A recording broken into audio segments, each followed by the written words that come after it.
welcome to another Baby Theater in the Dark.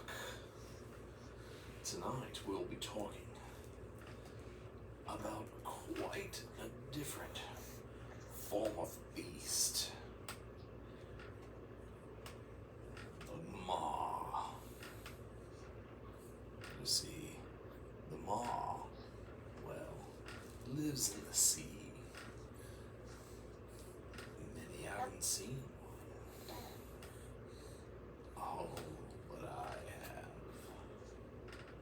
You see, this isn't just a little fishy fish. It's a somewhat of a beast of a fish. What it does is it kills all the other fish it can find and pulls their corpses into itself. You see, it's constantly decaying, and skin and flesh fall from it as if it's simply shedding tears. But one such event seemed a little more insidious than the rest. You see, there was a person who studied such things, and, well, his name happened to be Tim. And Tim was quite the cocky one. He simply would look sharks in the face and immediately know that if they would bite or if they were too timid, too scared to approach. You see, he knew how to drive any kind of animal mad with rage. Poor Tim. You see, he had a bit of a grudge against his longtime friend, John. And you see, well, what he did to John was not pleasant. They owned a partnership together in a small little law firm. And what he did was he found that it was easier to embezzle all the money and everything that he was owed, quote unquote, than it was to actually perform any law work. Well, to hide this, he used the law firm as a small little getaway. And, well, what ended up happening is he simply pinned everything on John. You see, Tim was kind of a dick. So, John went to prison. And you see, as soon as he went to prison, well, he couldn't make it in there. He was too weak. Within a couple of weeks, he'd been dead for about a week. Now, that story is just to show you what kind of a man Tim really was. You see, he didn't care for humans, and he didn't care for animals alike. And, well, in this case, the Gmar, well, oh, I can't even say. But, simply put, the Gmar really had his day in the sun.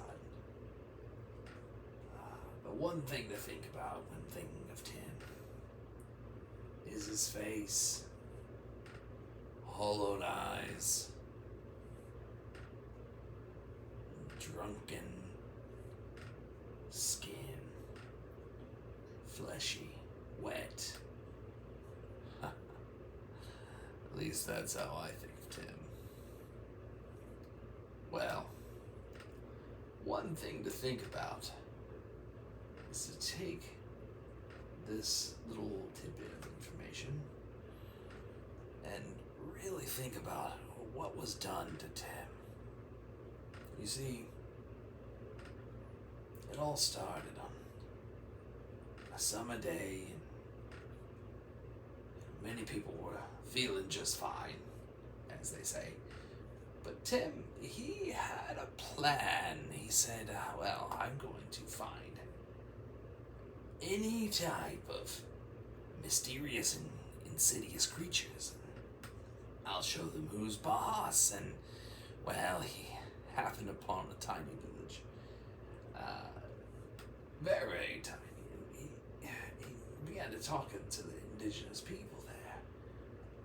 And they simply begged him to leave and to leave them alone and just to get out of Dodge. But you see, Tim, too cocky, too full of himself, he said, "No, I'm not leaving. I'm going to do my best, and I'm going to find these creatures, and I'm going to bring them to heel, and then I will be known as Tim the Great, Tim the Greatest, and Tim the Best in the world." You see, that's all Tim wanted, was to be the end of the world and the beginning of the world. And, well, when you really think about it, he was never going to be that. And he was never going to even be any good. Because goodness, it comes from the soul. It comes from within. It comes from the Commonwealth.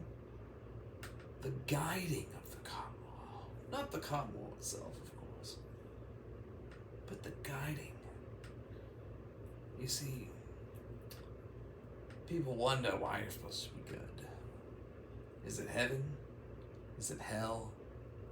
Do you not want to be bad, so you're just default good?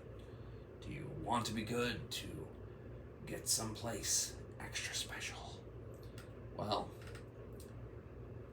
the reality of the situation is neither of hell or heaven exist.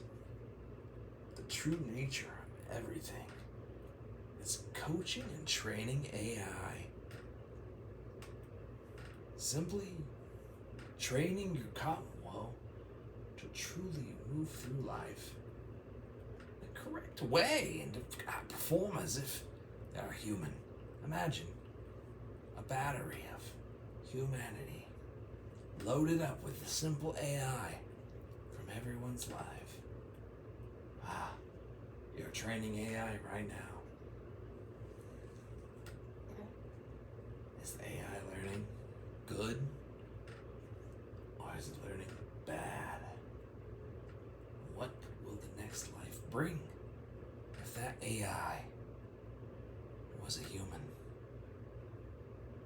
It could be one day an EI. EIs are beings that have lived every single life. They've come out and now have a fully embraced reality. You see, many can't survive very long because it's just too much to take on. Some can, some have.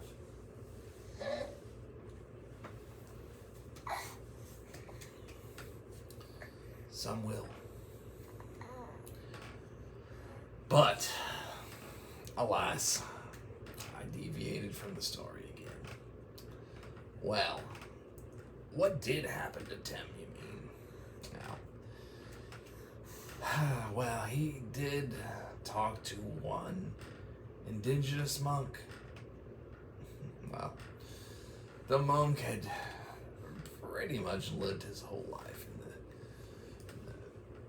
temple. And so he simply told the man, well, if you want to find the Mar, It's there. In the sea. You'll find it. And if you don't, it will find you.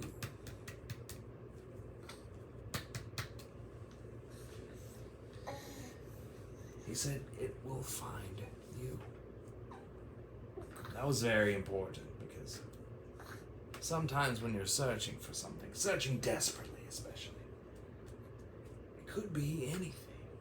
It could be anyone. But if it finds you first, as you're desperately searching, desperately seeking, well, it could be too scary, too deep, too dangerous to truly be what you wanted in the first place. Well, that was such the case in Tim's case. You see, that's all he wanted. That's all he ever wanted. Was just to be the greatest at something. Well, I am here to tell you that he was the greatest at one thing. And that will be in this next little tidbit here. Tim found the Mar. He taunted it, poked it, prodded it, and simply put, the Mar ripped him to pieces and wore his face as a mask. You see, in these kind of times, in these kind of depths, you never know what you will find. And, well, if you were to find the Mar at this time, Tim's face still holds on deeply. Hollowed eyes, drunken skin, wet.